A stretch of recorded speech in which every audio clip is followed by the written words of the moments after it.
Hope everybody is having a rewarding and spiritually rewarding Day of Atonement. The title of the sermon this afternoon is A House Divided.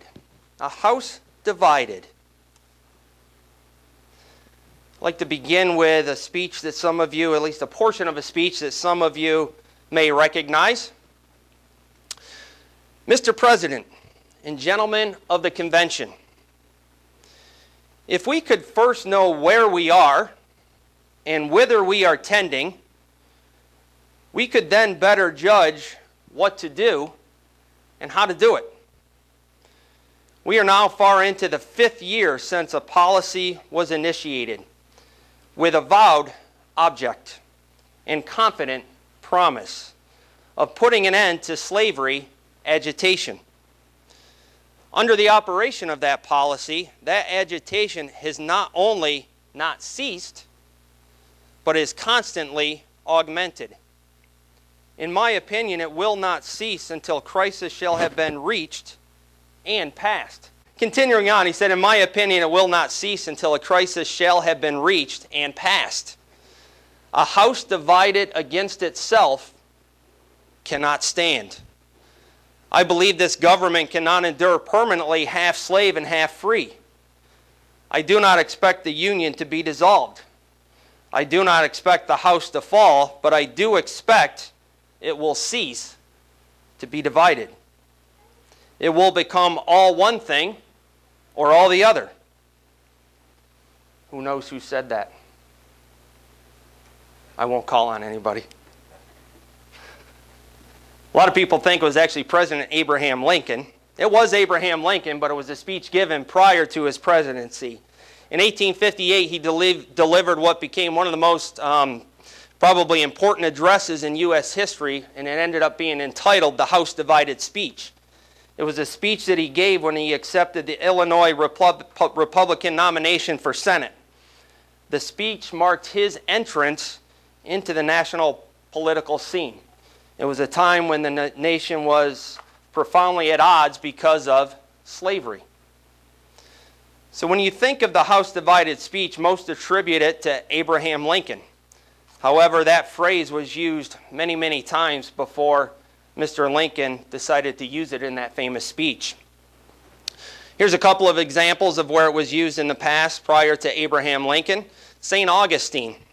He was a theologian, a philosopher, and a bishop. He wrote a book called Confessions. And in his book, he describes his own conversion as an experience as being a house divided against itself. Thomas Hobbes in 1651 in his book, The Leviathan, chapter 18, if you have that book and want to refer to it, you can. I've never heard of it personally. But states that a kingdom divided against itself cannot stand. Thomas Paine, 1776. This one should sound familiar. Common Sense.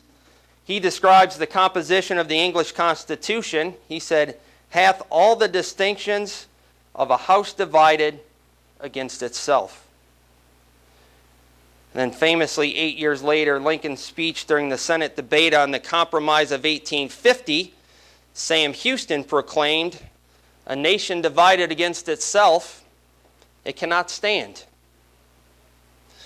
The wording of the next one is quite interesting, and actually the inspiration for the message today. It's really appropriate for the Day of Atonement. During the War of 1812, a line appeared in a letter from Abigail Adams to Mercy Otis Warren. This line said, a house divided upon itself, and upon that foundation do our enemies build their hopes of subduing us. I'm going to read that again. A house divided upon itself, and upon that foundation do our enemies build their hopes of subduing us. Abigail Adams and many others understood that when a house is divided against itself, it gives our enemies the upper hand. The History Channel wrote up a big, long article about Lincoln's House Divided speech. I'm going to read just an excerpt from it as we get into the sermon this afternoon.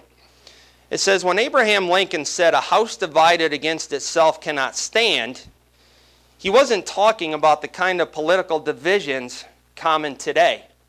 I'm going to put a little bit of a caveat on there. This was written many, many years ago, so the political divisions that we see today probably are quite a lot more severe than at the time that this was written. But when this was written, he said it wasn't nearly as divisive as it was at the time of slavery. He said Americans may differ sharply on issues like immigration and abortion, but there's no single issue that geographically and economically divides the country in the same way that slavery did in the 1850s. Back then, the U.S. was so divided that many feared it would break out into civil war, a fear that Lincoln unwittingly stoked. If we go back to the speech from Lincoln, you might remember that the context of the speech was that of slavery. The house he was referring to was our country, the United States. Lincoln understood that our house, it was falling apart, and we were in danger of being divided permanently as a country because of that one hot topic. Lincoln understood that our country would fall apart if we didn't do something about the issue of slavery. It said, in general, the Democrats were the party of the slave-holding South, and Republicans the party of the North, which in general opposed slavery. Yet it said here that the Republicans weren't too concerned about Lincoln's race because they thought Senator Douglas, the Democrat running against him, wouldn't have an issue winning. Douglas, who also was a Democratic senator at the time, had been seeking a middle ground between the North and South, some way of compromising on the slavery issue. For Lincoln, there was no compromise. We either have it or we don't. In his House divided speech, Lincoln countered that the Dred Scott decision the previous year had already opened the doors for slavery to be legal. So there's a whole lot of history that I don't have time to go into, but the Dred Scott case essentially made slavery legal, and it was at that time that Lincoln was given this House divided speech. He said if the U.S. wanted to be a free country, he argued, it had to act now before it was too late. During this time, the House known as the United States of America was being divided by slavery, which at that time would have been considered the enemy, and it was gaining the upper hand. Lincoln knew this and was concerned that the entire country would be split permanently. So what are we seeing today? What do we see today in our nation, and for that matter, globally?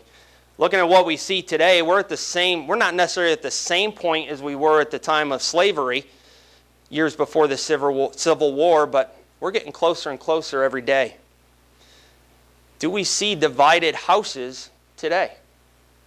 Do we have divided houses today? Certainly we do, on all different levels.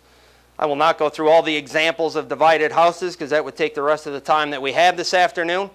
But if you listen to the nightly news, you listen to the news on the radio, even listen to people talk out in public, you know that we have divided houses. I would say one of the biggest divisions that we have right now is a couple of examples, the Democrats against the Republicans. Again, this sermon is in no way meant to be political in nature, just pointing out some of the things that we see. So we have that division between the Democrats and the Republicans. You might talk about the gun owners against the liberals. Maybe you look at the Black Lives Matter movement against the police, or vice versa. Sometimes you may look at the Black Lives Matter and how they are going against neighborhoods, especially their own black neighborhoods in most cases. Families are divided amongst themselves. The divorce rate is skyrocketing, continues to skyrocket. And at times we have division in the church. I gave this sermon last year in Elmira. Since then, I think we could probably add some more divisions. Looking at the news, and again, nothing to be political, not passing any judgment, just sharing what I see on the news. Right now, I can tell you one of the biggest debates and divisions we have in our school district is mask versus no masks. You have your mask camp and you have your no mask camp. It's not for me to judge. If you're comfortable wearing a mask, you wear a mask. And what I teach at school is if you don't, well, we have to wear them, but prior to coming back at the end of the year, they kind of relax it a little bit. But if you don't want to wear a mask, you don't wear a mask, but you respect those that do. But that is creating such a division over what really could be such a simple matter. Better put that in my pocket before we lose it completely. Maybe we talk about the division between vaccination and no vaccination. Again, another hot topic at school.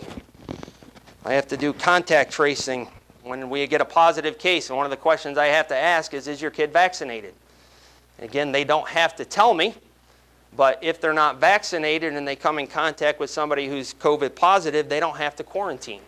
So that usually spurs them to answer the question. But I've had a lot of people, man, they're yelling and screaming. You have no right to ask me that question. I said, you don't have to answer it. I said, but if you do answer it and they are vaccinated, they don't have to stay home for 10 days. I said, I'm not passing judgment on whether or not you're vaccinated. That's not my place. That's a personal decision. Another one is social distancing. We had a football game with about 4,000 or 5,000 people at it. We have teachers in my building that are absolutely irate. How could you possibly have a football game with COVID going around with that many people? Again, I said, you're barking up the wrong tree. It's not my decision. Talk to the superintendent. But again, it's those divisions. All of these heated topics that we have going on right now. The politics that have overtaken the COVID pandemic, they continue to divide our country. And brethren, if we're not careful, it can kind of creep into our lives and we can become part of that if we're not careful. So just as our country was on the verge of total destruction basically prior to the Civil War, I don't know that we're on that fast track right now, but if you look around, we're getting closer and closer, not only on a nationwide scale, but also on a global scale. If we look at the book of Daniel, Daniel 11, verse 40, here's a brief overview of what we can expect at the time of the end. Some of the major events that are going to take place at the time of the end. Daniel 11 in verse 40. Somebody's going to have to, because I got two different things written here. It might be Daniel 12, verse 1. One of those two. I got two different things written here. I think it's Daniel 12, verse 1. It says, God tells Daniel, at the time Michael shall stand up, the great prince who stands watch over the sons of your people, and there shall be time of trouble. Time of trouble. We definitely see time of trouble. It continues on to say, such as never was never been trouble like this before. Such as never was since there was a nation, even to that time. And at that time your people shall be delivered, everyone who is found written in the book. Several centuries after Daniel's time, Jesus' disciples asked him about the end time. We read that in Daniel's words. In Matthew 24:21, here's what Jesus said. Jesus said, for then there will be a great tribulation, such as not been since the beginning of the world until this time. No, nor ever shall be. So brethren, we know that as we approach the time of the end, things are going to be troubling. Things are going to be troubling. Divided houses have been part of our history and will continue to be part of our history until the true cause of that division is removed. Until our enemy no longer has that upper hand, as Abigail Adams said in her speech. So brethren, who's our enemy? Who is our enemy? Brethren, our enemy is Satan. He is absolutely loving the division that he is currently experiencing in our world. He's in his heyday. Because if he can create division, he can pull us away from God. That's what he wants to do. Satan is the God of this world, and he is very, very good at what he does. He is seeing division in this world, and that is Satan's handiwork. Satan works in many ways to create that division in our lives. I gave a couple of examples. The Black Lives Matter versus police. That creates division. That's a wide-scale division. It's not just Black Lives Matter in the police. And again, I got nothing against Black Lives Matter. And in fact, it's probably not the organization, but the radicals that take over in these names. Again, don't want to get too political in a sermon. But we do have these two groups. The Republicans and the Democrats. You can't turn on the news without them arguing with each other. I see it in my school. You can clearly tell who the Democrats and who the Republicans are, and they're arguing about everything. There is division. There's a lot of division. Again, we have the vaccination, the anti-vaccination. You can go down a long list of those things. And how do we create this division? What do the sides do? They try to create a lack of trust between those sides. They don't trust each other. They don't trust each other. That's part of the issue. There's a book I read not too long ago, just a real, very, very thin book. It's actually written in the style of a fable. It was written by John Gordon. It's called The Garden. And this fable is about two trees. And the fable basically plays off the two trees, the tree of the knowledge of good and evil and the tree of life. And throughout this book, he goes back and forth. He's trying to teach these two kids that are struggling in school how to follow God by using the analogy of the two trees throughout the fable. What I'd like to do is just talk a little bit quickly about a couple of things that he said that relates to the Day of Atonement and our enemy, the devil. He says, the enemy begins his quest to defeat you by creating doubt that God can be trusted. You look at our money, it says, in God we trust. How many people in this world believe that? How many don't trust in God? So it says here that our enemy, Satan the devil, starts this division by creating a lack of trust. He goes on to say, if you read the story about Adam and Eve, you will see that the serpent began first by talking to Eve. He tried to create a lack of trust. We know the serpent said, did God really say you cannot eat from all the trees in the garden? He probably didn't say it that way. He probably said, did God really tell you you can't eat from all the trees in the garden? He's trying to create mistrust. Because God didn't say that. We know God didn't say you couldn't eat from all the trees. He said you couldn't eat from just that one. But sometimes when you're trying to create mistrust, there's lies. We know that Satan is a liar and the father of it. Satan is trying to create doubt in the mind of Eve. The truth was that God said you can not only eat from just that one tree. Satan continued to create that doubt to the point that Eve began to distrust God, according to John Gordon. And we know the end of the story, she ate the apple. But John continues to say that Satan works daily to plant those seeds of doubt in our minds so that we begin to distrust God. Doubts lead to distrust. Distrust or mistrust leads to fear.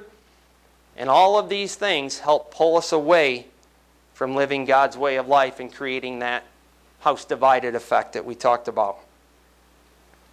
Again, think about all the false news on TV. You have your Fox News, CNN, CNBC, MSNBC, or any other news source that you want to choose. It's more entertainment now. They have a particular agenda, and they provide the details and maybe some facts in some cases that paint only the picture that they want you to see. And by doing that, intentionally or unintentionally, they're creating that division in our country and worldwide. CNN may paint the picture that the police are racist and against all black communities. You might then turn on Fox News and they're going to paint the picture that everything that Joe Biden does is wrong. Some of those things might be true, but it's not all true. They're creating division. And brethren, we know that we're to be part of the world, that we live in it, but we're not to be part of it.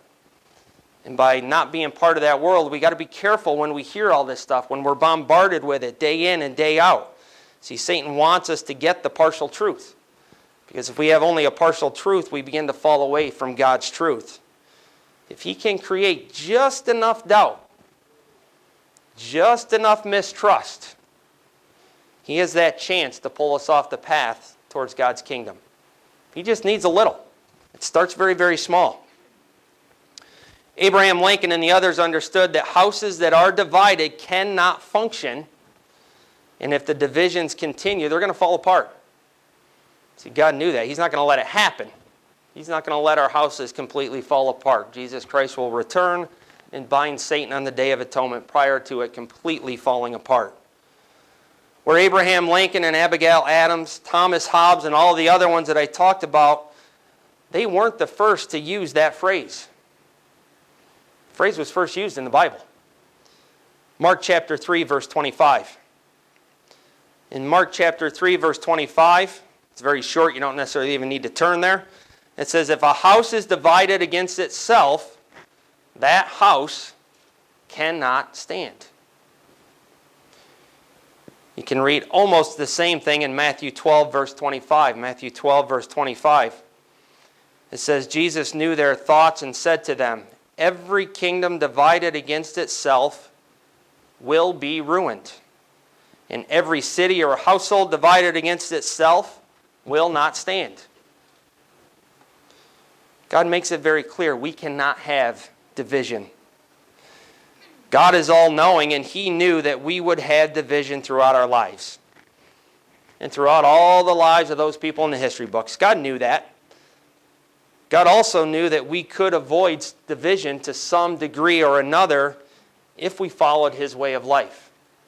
He gave us this book. Here's the directions. We can help create a lot of division if we follow what's in here. Division in a house occurs for multiple reasons. But to make a long story short and to make this wide topic a little less complicated, if we can follow the fruits of the Spirit, we can help eliminate a lot of division. Turn, if you would, to Galatians 5, verse 22.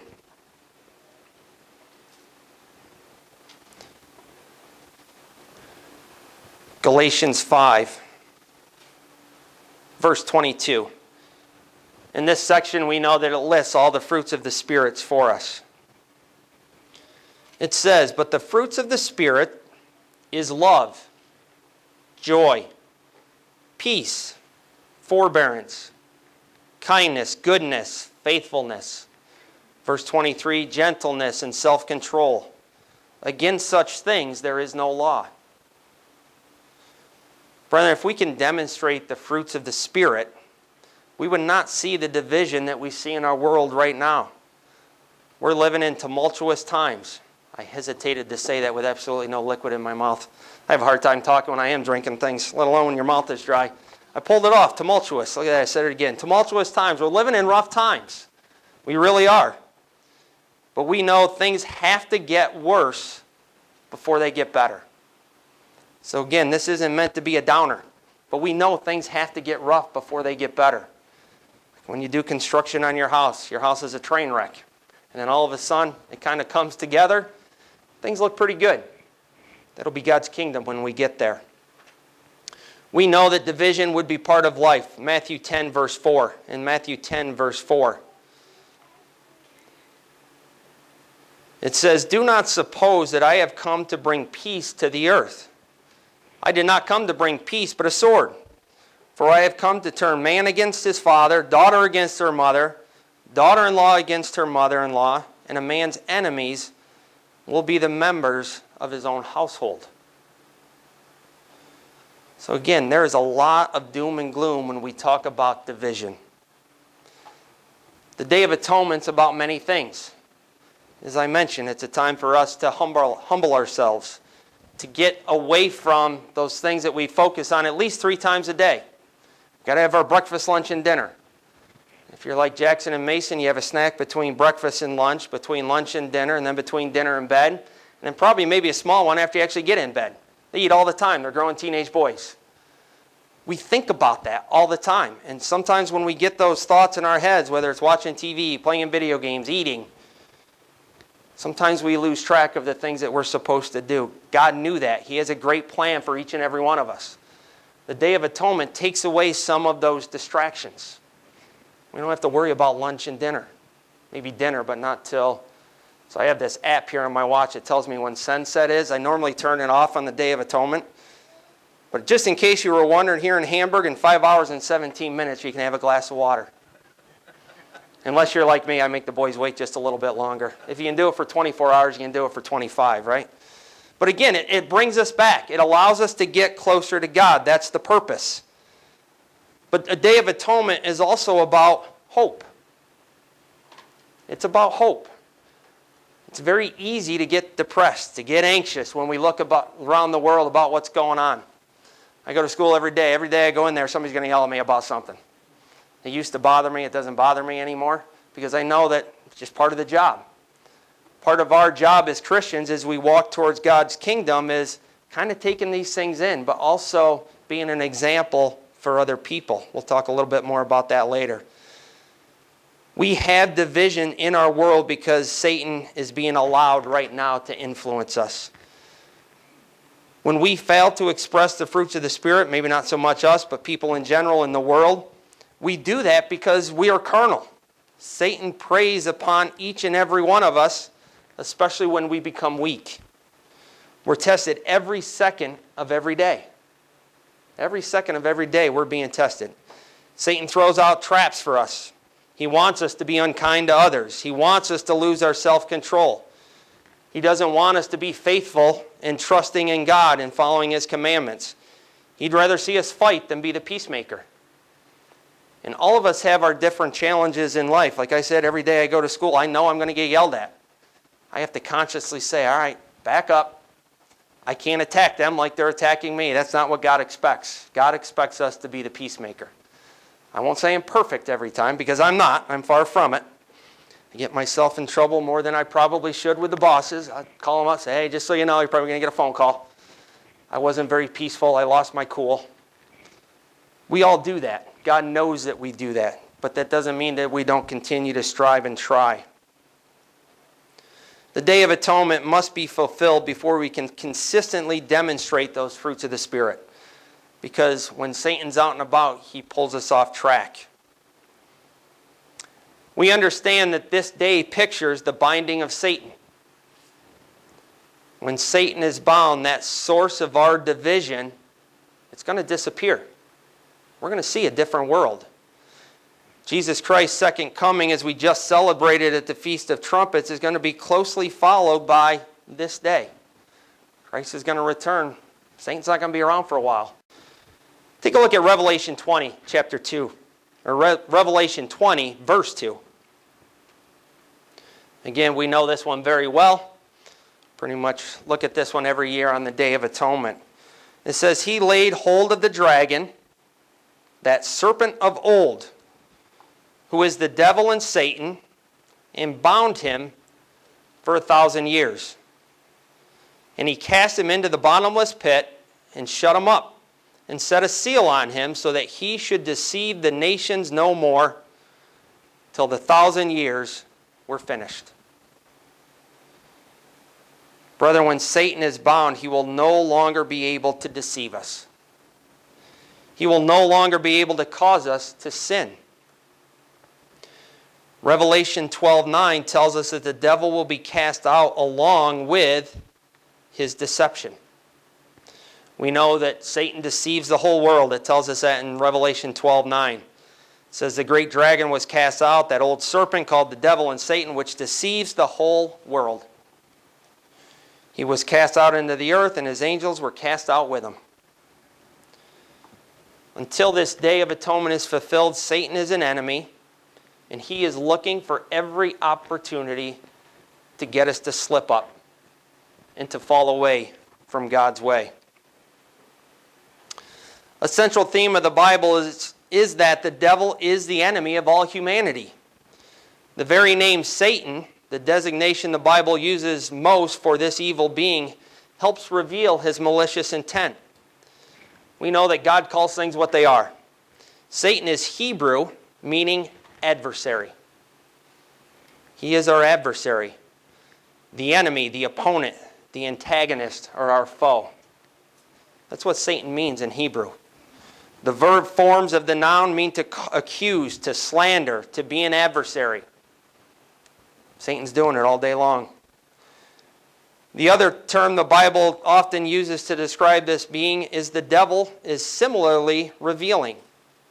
Devil is translated from the Greek, which means diablos, the root from which we get the word diabolical, used to describe something that's wicked or sinister. When you think of Satan or the devil, you don't think of roses and rainbows. You don't think of anything positive or fun, puppies, kittens. You don't think of those things. You think wicked and sinister. That's Satan. That's the devil. In 1 Peter 5, verse 8, again, one that we know very well, we're told to be sober, to be vigilant. Why?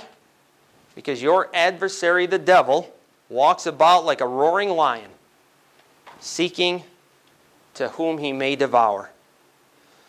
Jesus Christ says Satan is a liar and the father of it, and there is no truth in him. The Bible reveals the enormity of the lies and their impact. The Apostle John wrote in Revelation 12:9 that he deceives the whole world. He that he's referring to there is Satan. I want to read just a portion of a Beyond Today article that was published back in 2008 by David Palmer. I think it fits in well with the topic this afternoon. I think he stated the situation we see now very well as he attributes the current state of affairs and calls them the works of Satan. So again, David Palmer wrote this back in 2008 in Beyond Today. It says, "Can someone in God's church ever become a pawn in the hands of the devil? Have you ever allowed Satan to influence your decisions? We are warned to be careful. Satan is extremely subtle and can influence people much easier than we might think." He asks the question, how does Satan devour? The dictionary describes the word devour as to prey upon or destroy, consume, bedevil, dispose of, make short work of, get caught up in, and watch or listen with eager persistence. He continues on to say, if someone wanted to devour and destroy God's church, how might they do it? During the time of Rome, the devil's method was cruel persecution. Today, with freedom of religion in most of the world, the devil uses different sets of rules, a method that we call divide and conquer. Satan is dividing our nation and our world. If we go back to David Palmer's article, and the dictionary definition of devour, the one definition is to get caught up in. Satan is good at getting human beings to get caught up in those behaviors that are contrary to God's laws and contrary to those fruits of the spirits that we talked about earlier. Again, not looking to get political, but has our country and the world gotten caught up in the political side of the COVID-19 pandemic? When have we ever seen in the history of a pandemic politics brought into health? I wasn't alive in the other pandemics, but from what I read, that didn't happen. Sure, there were probably issues with maybe not agreeing with everything that the other person says, but this has gotten so big. It has gotten so political.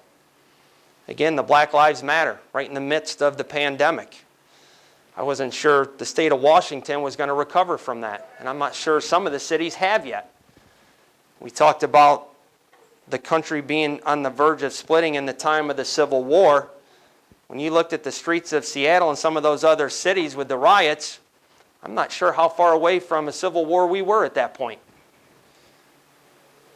How about the election? How did that divide our nation? I know we don't get caught up in politics, but as I said earlier, we live in the world. We hear people talk. They try to suck you into those conversations. During that election, Washington, D.C., prior to that inauguration of Biden, what did we see in Washington, D.C.? Talk about division. Whether they're Trump supporters or radicals that hijacked it or whoever they were, doesn't matter. The fact of the matter was they tried to take over the Capitol building. And again, whether that the motive behind that, whether they were Trump's persons, Black Lives Matter, it doesn't matter. That's not the point. The point is we got a nation, we got a society that is looking to be divided. And in this case, it got violent. People lost their lives because of that division. Our country's still divided. We still have hearings. It's on the news all the time. I can't stand listening to the news anymore. I try not to too much, just enough to have a clue what's going on. But if you get sucked into that day in and day out, sometimes that affects our attitudes. Again, it's very difficult to have a conversation with a person of a different opinion right now without getting that conversation to turn quickly away from the fruits of the Spirit. Many are not able to act with kindness. There was a time when we could disagree on something but still be kind to each other. It's one of the things I try to teach in school. We got a lot of kids now that have some alternative lifestyles. We got the two groups at the end of the year. It got pretty bad. So we're having conversations of, whether you agree with the lifestyle or not. Obviously, we don't agree with that alternative lifestyle, but we still do have that responsibility to be kind. We don't have to condone it, and that's what I tell the kids. You don't have to condone it. You don't have to like it, but you can't be mean to that person. Nowhere in the Bible does God say, be mean to somebody. He says to love our enemies. Again, try teaching that to a 13-year-old whose brain's all messed up because it's not quite developed yet. So we try to have those conversations, but God wants us to be the light to the world. He wants us to demonstrate those fruits of the Spirit so that we can be the example of how we're supposed to live. We're supposed to act with kindness. We're supposed to be patient. And we're supposed to be that peacemaker. And again, going back to the COVID-19, not to dwell on it, but have people gotten caught up in that media hysteria? They absolutely have. This has gone on. We're going to be going on 2 years come March. In 2020, I said that you essentially have two camps. Again, I gave this last year. I said you have the COVID will kill you camp, and the COVID is serious, but we got to take precautions. And we got to use basic hand washing techniques, hygiene practices. We got to be mindful when we're sick not to go out into public. All those things that we knew anyhow. I mean, who went to church before when we were sneezing all over the place? You don't want to get the person next to you sick. But again, we got this media hype surrounding it. Whether or not Satan's involved with that, I'm not necessarily saying that's the case, but we do know that Satan likes division. And he's definitely latched on to this particular hot topic for sure. I think we now need to add, again, the vaccine versus the no vaccine, the mask versus no mask. And again, whichever side you're on doesn't matter. The point is, it creates division. If we don't treat those disagreements with the fruits of the Spirit in mind, we create that division. But one of the things I did want to highlight is isolation. One of the things that, and I was given this in the midst of kind of the shutdown last year at Atonement, one of the things that this pandemic has done is it isolated people. Is that a tactic of Satan? Does Satan want us to be alone? He doesn't like this. He's not loving this day at all, for many reasons. He knows what's coming. He knows what this day's pictures, I'm sure, but he doesn't like us together. Because if he can get us alone, he's got a lot better chance of pulling us off track. So again, for those months and months that we had to stay away from people, man, it was hard. I know that the weekly Sabbath is my day to reset. Try to get back on track. Try to connect with people that think and believe and talk the same way that we do. The longer you're away from that, the better chance Satan has to take hold of our lives. And again, I'm not downplaying the seriousness of COVID in any way, shape, or form. It's certainly serious. I just use that as an example of Satan getting us to be by ourselves. If you think about the tools of any predator, we heard about Satan as being a predator, roaming around like a roaring lion. You know, lions are predators, right? What's one of the things that all predators do? Back to your biology classes, girls and boy. They isolate their prey. So if you watch Discovery, Animal Planet, and you watch the way a predator hunts, they don't go after the strong animal. That can cause them injury. They go after the weak animal. And what do they do when they spot that weak animal? They isolate it. They isolate it. So any predator is going to isolate their prey. They're going to pick out the weak. That's when they're going to attack. Satan does the same thing. When we isolate ourselves from Sabbath services, and there's times when we have to. That's just life. We get sick. We have medical issues. There's things that are going on that you just can't attend. That happens. But we can't do that on a regular basis. I feel for those people that are physically not able to attend services because they are isolated. That's where we come in. We got to make sure that we connect with those people so that they feel as if they are still part of God's church, because they are. God tells us that it is not good for us to be alone. In fact, He knows that it's not good, so much that He commands us on the Sabbath to dwell together, to come together as a church. In Psalm 133, verse 1. Psalm 133, verse 1. Again, another one we probably know pretty well. It says, "Behold, Behold. That word gets your attention. Pay attention to what comes after it. Behold, how good and how pleasant it is for brethren to dwell together in unity. There'll be a time in the future when we will see more unity than we see now. We will once again be at one with God. That time can't truly come to fruition until the Day of Atonement is fulfilled. The world is going to continue to see division. It will continue to see disobedience. Continue to see behavior contrary to God's laws until Satan is bound, because we know he is that cause of sin. Paul teaches us that Satan has influenced every human being to walk in the ways of disobedience. He notes that those called into God's church once walked according to the course of the wicked. We can read that in Ephesians chapter 2. Ephesians chapter 2, verse 2. It says, wherein time past you walked according to the course of this world, according to the prince of the power of the air. The prince of the power of the air we know is Satan, the spirit that now works in the children of disobedience. We have plenty of disobedience. Anybody who walks in a public school sees disobedience. Walks down the street. There's no respect for authority anymore. We have disobedience all over the place. There's no respect for law enforcement, societal laws. Everybody feels, yeah, you can do whatever you want, right? That's the society that we live in. Satan must really be enjoying what he's seeing. Must really be enjoying what he's seeing. We have a divide between many law-abiding citizens and the police and the Black Lives Matter protesters and you name it. Look at New York. We got a catch and release program. I'm not talking about fishing. All right, you catch the trout, you look at it, man, that's a nice one, you throw it back. I'm talking about criminals. We had a guy in Elmira, I think, was arrested 12 or 15 times before he ended up shooting a local police officer. 12 or 15 times he was in jail. Catch and release. Again, Satan must be loving what we're doing as a society. Because Satan, he wants lawlessness. He wants disorder. He wants utter chaos. Because if he can get that rolling, he's got a better chance of sucking us in. We can avoid all of this if we remain close to God. That's why we're here.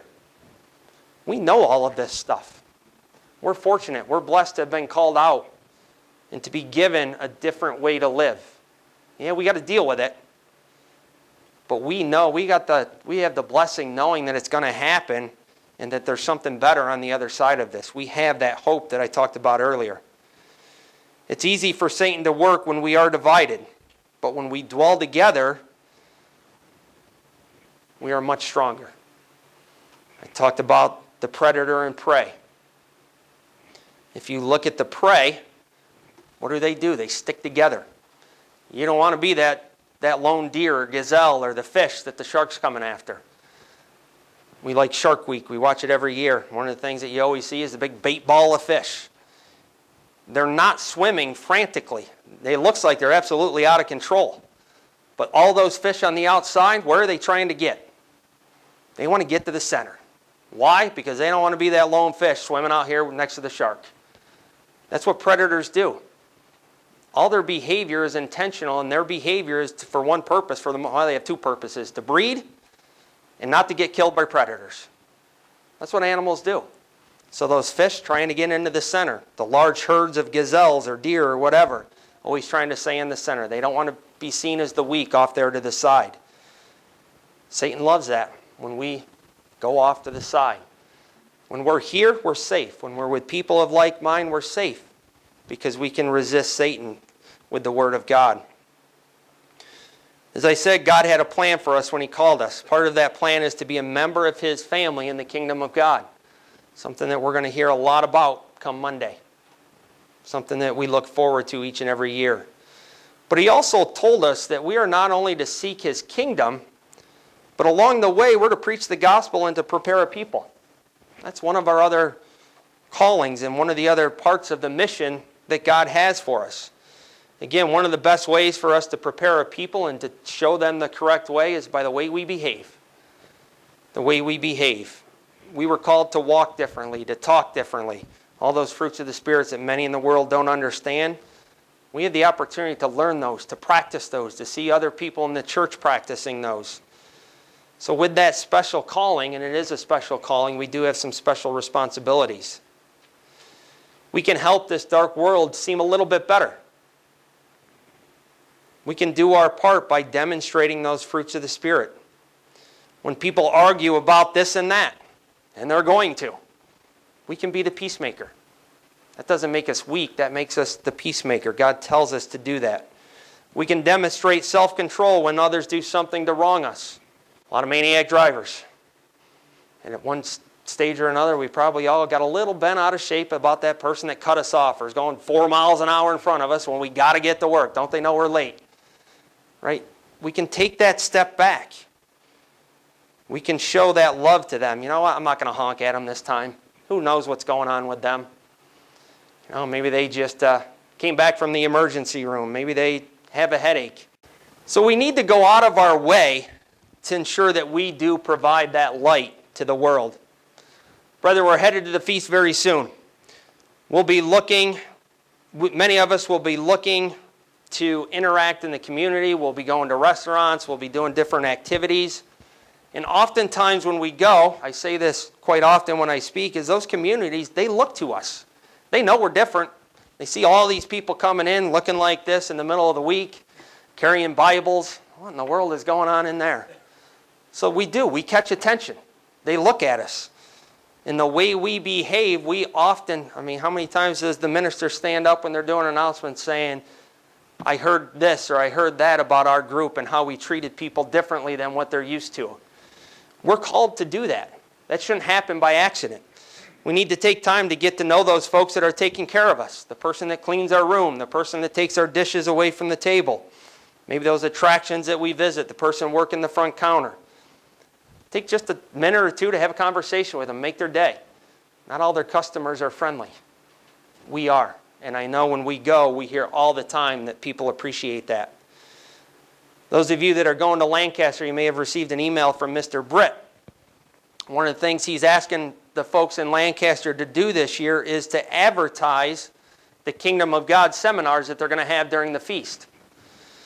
So one of the ways that I think we can probably advertise the best is just by the way we behave. Just by the way we behave. We act in a kind and loving manner to somebody. People want to be part of something where they feel good. I'm not saying we're a feel-good church, rock and roll bands, and that type of thing. But when you come to church, you feel good. When you're around people that treat you kindly. I've said this often. When I first came into the church, I didn't know anybody. I thought you were all weird. I thought Lori was part of a cult. Man, where are you going now? What is this weird stuff that you do? But that day I walked into church, everybody there, it was like I'd been there forever. They want to be your friend. They want to treat you well. And it's because of Matthew 5:14 that we do that. Matthew 5:14. It tells us very clearly, you are the light of the world. Can't make that any plainer. You are the light of the world. A town built on a hill cannot be hidden. Neither do people light a lamp and put it under a bowl. Instead, they put it on its stand, and it gives light to everyone in the house. In the same way, let your light shine before others, that they may see your good deeds and glorify your Father in heaven. So when we resist Satan, when we resist his lies, resist his division, and we do our good deeds, it doesn't only make people around us feel better. It says right here that it glorifies our Father in heaven. Brother, as we get closer to the fulfillment of the Day of Atonement, we know that times are going to get tougher. Again, not meant to be doom and gloom. As I tell people at school, I'm a straight shooter. I'm going to tell you what I think most of the time. I'm going to tell you when you do a great job, I'm going to praise you. But if you're slacking, I'm going to call you on the carpet too. That's the way my boss always treated me. I always appreciated kind of knowing where I stand. God's a straight shooter. He's going to tell us this is the way it's going to be at the time of the end. But, and there's a big but there, if you can make it through to the end, There's going to be something that most people can't comprehend. I don't know that I can comprehend it. We hear about it every year at the feast, the kingdom of God. We get this, we read about it in the Bible. People try to portray it in slides at the feast on PowerPoints. But I'm not sure I can truly comprehend what we're in store for. I know it's going to be fantastic. It's going to be amazing. It's going to be awesome because all the stuff that we see right now, we won't see.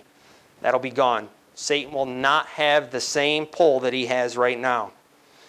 In 2 Timothy 3, we read, I'm not going to read through all of these, but there's a whole list of things that we can expect at the time of the end. And I think at times God gives us these things so that we're not surprised. I always tell teachers, if you have an interaction with a parent, please don't let me be surprised when they call me. Give me a heads up. I can defend you a whole lot easier if I know what I'm defending. I said, I don't want to play dumb on the phone. I do that well enough on my own. I don't need help. Tell me what's up. Don't surprise me. God doesn't want surprises. He's telling us exactly what's going to happen. So if we look at 2 Timothy chapter 3, verses 1 through 7, there's a whole list of things there. It says, there will be perilous times to come. Men will be lovers of themselves, lovers of money, boasters, proud, disobedient to parents, unthankful. As I'm reading these, you can probably picture all of these things that you see out in society. Plenty of unthankful folks out there. Unholy, unloving, unforgiving, without self-control, brutal, despisers of good, traitors, lovers of pleasure rather than lovers of God. Verse 6, for of this sort are there those who creep into households and make their captives gullible, women loaded down with sins, led away by various lusts, always learning and never able to come to the knowledge of the truth. Brethren, that's what we're called to do, to come to the knowledge of the truth. Satan would love nothing other than to make sure we don't learn that truth. Remember, he's the father of lies. John 8, verse 44 reminds us of that. We have troubling times ahead. Satan is going to be allowed to roam and to influence us for a little while longer. When, we don't know. We don't know when this day is going to be fulfilled. God didn't tell us. But he told us to be mindful, to be watchful of things that are going to happen before that time.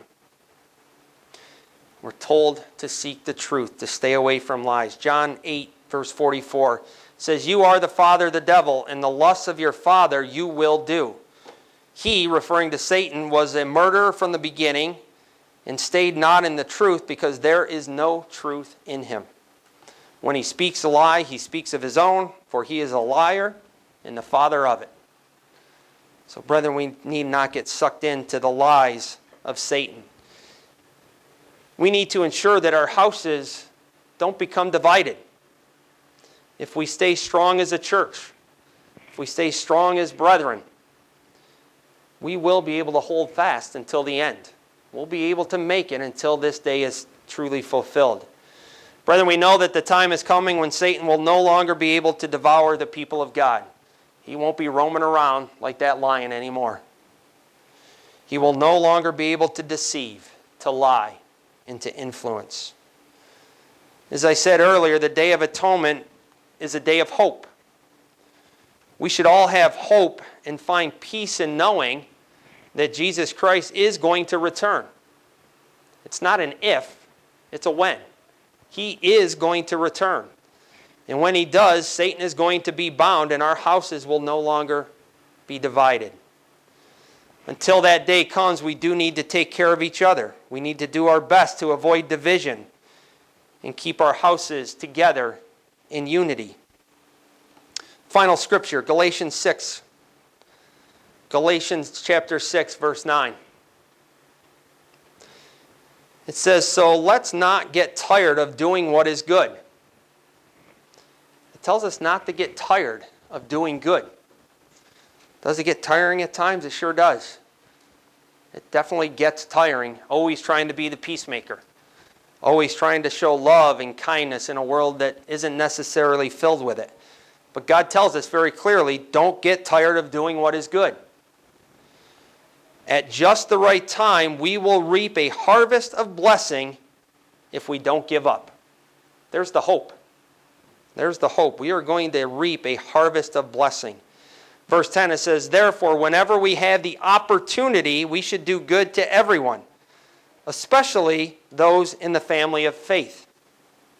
But notice that it said everyone. It didn't say just the people that we like. It says everyone. Again, God says love your enemies. Do good to your enemies. It's hard, but we have to do it. So, brethren, we are to keep the faith. It is a day of hope.